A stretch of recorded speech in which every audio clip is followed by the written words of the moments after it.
Hello everyone, welcome back to my channel Divyang this side. आज मैं आपसे बात करने आया हूँ ऐसे 6 टिप्स की, या फिर आप कह सकते हैं 6 वेज की, through which you can cover your theory subjects in a very smooth way during the last 40 to 50 days of the examination preparation.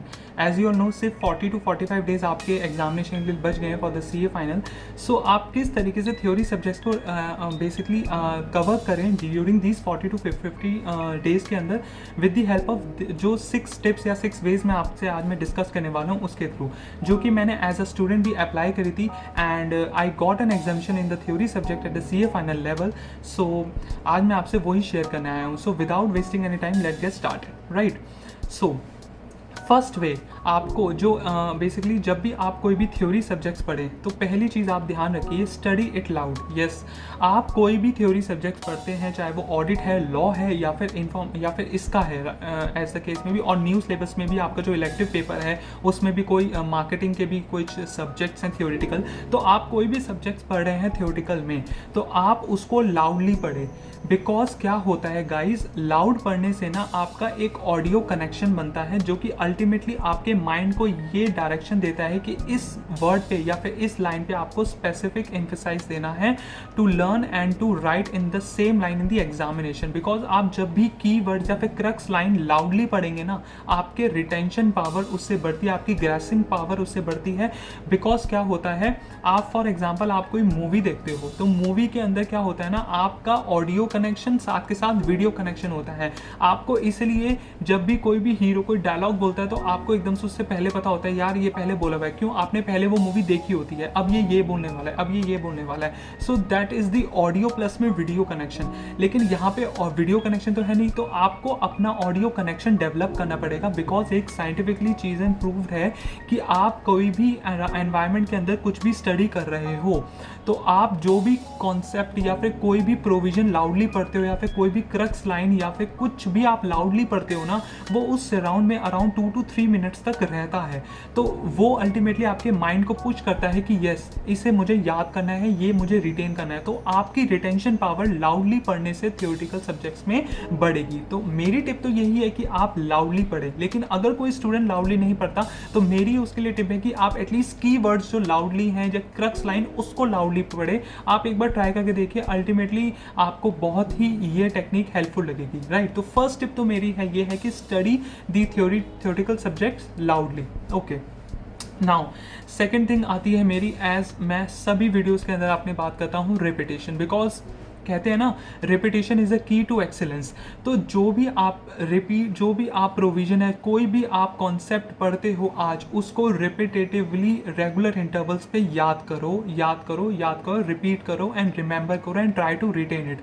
Because मैं आपको एक चीज़ बताता हूँ कि जो थ्योरेटिकल सब्जेक्ट्स को जब भी हम याद करते हैं ना, उसका ग्राफ हमेशा स्टार्टिंग में अप जाता है। लेकिन अगर एक सर्टेन पॉइंट ऑफ टाइम पे अगर आपने उस थ्योरेटिकल सब्जेक्ट्स में कुछ गैप दे दिया तो वो उसका ग्राफ है हमारा डिप करना शुरू हो जाता है। तो अल्टीमेटली ये डिप सबके साथ होता है। लेकिन अगर आपको थ्योरेटिकल सब्जेक्ट में स्कोर करनी है एग्जामिनेशन, तो उसके लिए आपको क्या करना पड़ेगा, उस पे रेगुलर इंटरवल्स पे उसकी रिवीजन करनी पड़ेगी, सो दैट ये ग्राफ नीचे ना जाए।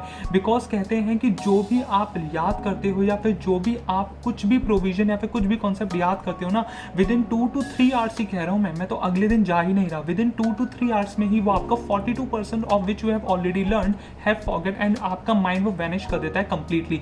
सो इसको बेसिकली रिटेन करने के लिए या फिर उस ग्राफ को मेंटेन करने के लिए आपको रेगुलर इंटरवल्स पे आपको रेपिटेशन की टेक्निक्स अपनानी पड़ेगी। जैसे कि मैंने अपनी प्रीवियस वीडियो में बताया, आप मेरी टेक्निक भी फॉलो कर सकते हैं, 1 2 3 4 5 7 वाली टेक्निक। या फिर अगर आप बोथ ग्रुप्स आपने ऑप्ट किया हुआ है तो आपके पास तो और कम टाइम है, तो उस केस में आप क्या कर सकते हैं, रिपीटेटिव का अगर आपको टाइम नहीं मिल रहा है तो उन केसेस के अंदर आप क्या कर सकते हैं, आप रिकॉल की टेक्निक अपना सकते हैं। रिकॉल मतलब आपने आज कोई कॉन्सेप्ट पढ़ा, अगले दिन आपको अगर टाइम नहीं मिला तो आप just think over the concept which you have already learned in yesterday.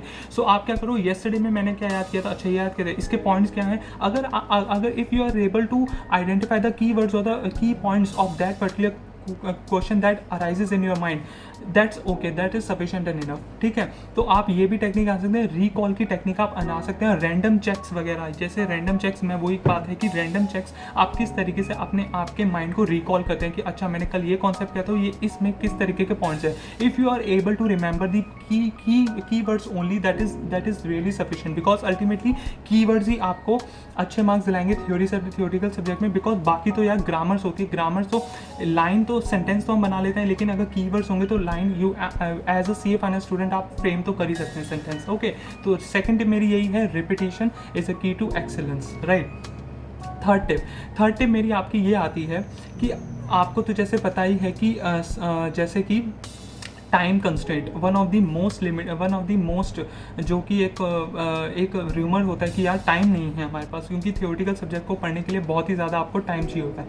So time constraint को कम करने के लिए मैंने जैसा आपको बताया है, you should prepare your summary notes. और मैं समरी नोट्स को ये नहीं कहता कि बहुत ही सब कुछ शॉर्ट में कर दीजिए, हमेशा से मैंने ये बोला है कि समरी नोट इस वे में बनाइए कि आपकी पूरी की पूरी एंटायर प्रैक्टिस मैनुअल कवर हो रही हो उस पूरे समरी नोट्स के अंदर। बिकॉज अगर आपकी पूरी एंटायर PM कवर हो रही है उस समरी नोट्स के अंदर, including your past examination, because ultimately theoretical subject में रिपीटिशन होती है क्वेश्चंस की, तो अगर आपके PM कवर हो रहे हैं समरी नोट्स के अंदर, तो वो आपको अल्टीमेटली हेल्प करेगा। बिकॉज 1.5 डेज में गाइज आपके पास मोटी बुक पढ़ने का कोई टाइम नहीं है, आप समरी नोट्स से ही पढ़ना, क्योंकि उससे ही आपके मार्क्स अच्छे आएंगे।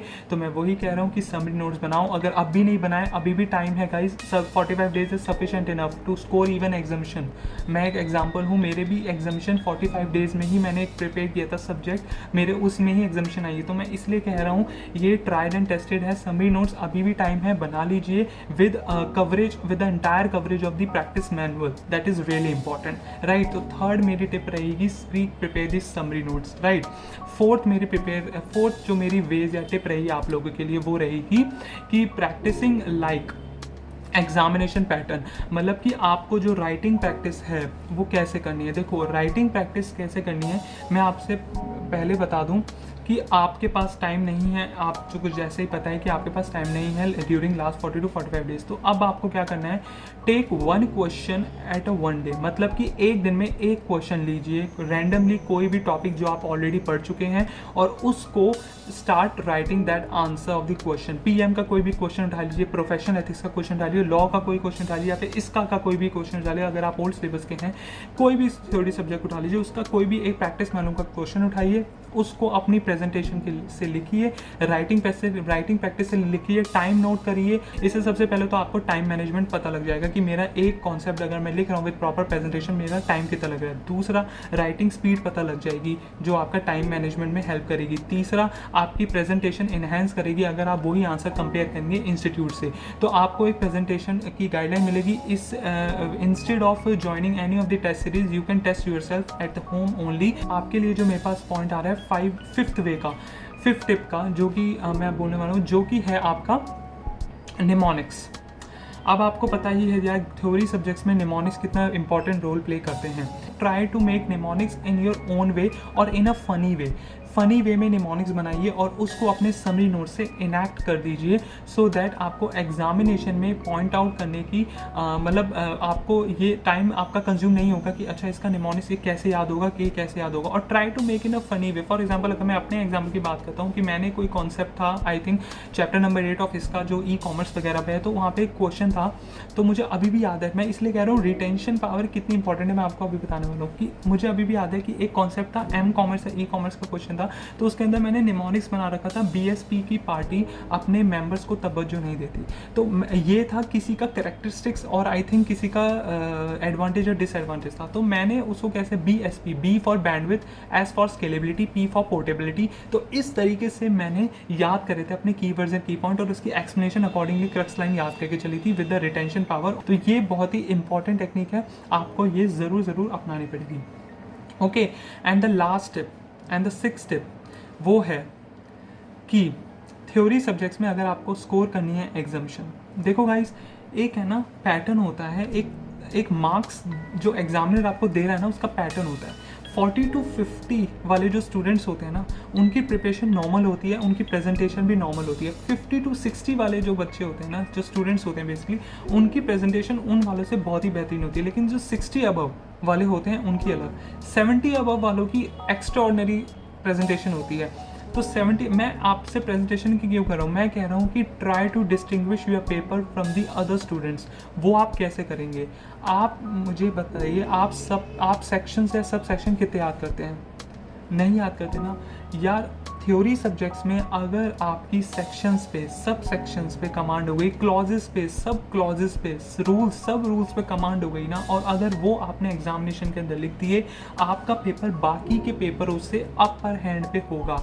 ये मेरा ट्रायल एंड टेस्टेड है। मैंने ऑडिट के पेपर में जो कंपनीज ऑडिट का सेक्शन है ना, कंपनी ऑडिट का सेक्शन मैंने इतना ज़बरदस्त तैयार किया था लास्ट 40-45 डेज में, और विद सब सेक्शन, सब क्लॉजेस, और मेरी जो प्रेजेंटेशन थी ना, मैं अगर आपको एक एग्जांपल के तौर पे समझाऊं, एक डिस्क्वालिफिकेशन का क्वेश्चन आया था एग्जामिनेशन के अंदर जो कि था 143 पे, तो उसके केस स्टडी बेस्ड क्वेश्चन आया था और हमें ये बताना था कि ये डिस्क्वालिफाइड होगा या नहीं होगा ऑडिटर।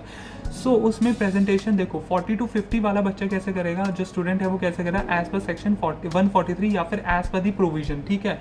42 और 50 एंड अबव वाला क्या करेगा, as per the provision of section 143 sub section 3 of companies act 2013, ठीक है।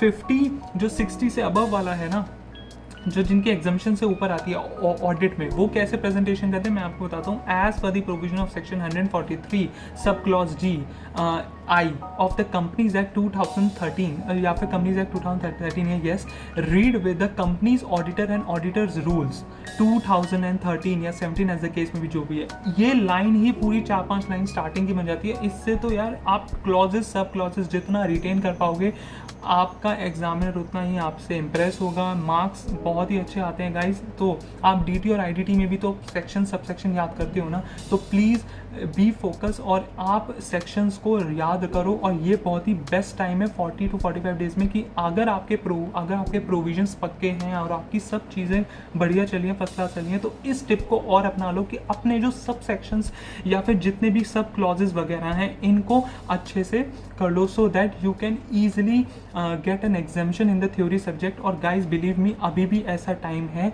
आप अपना थियोरिटिकल सब्जेक्ट्स को ईजिली कवर कर सकते हो। तो ये जो मेरी 6 टिप्स थी, आई होप आपको बहुत ही अच्छी लगेगी। और हाँ, एंड में मैं जाते हुए यही बोलूँगा कि लास्ट 45 डेज रह गए हैं गाइज।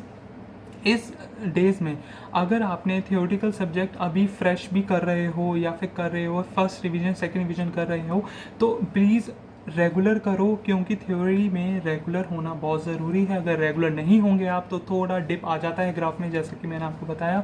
सो अगर ये वीडियो आपके लिए हेल्पफुल रही हो तो इस वीडियो को लाइक करें, और मेरे चैनल को अभी तक सब्सक्राइब नहीं किया तो सब्सक्राइब करें। सो all the very best for your examination. Be happy, be safe, and be with your family. Bye bye.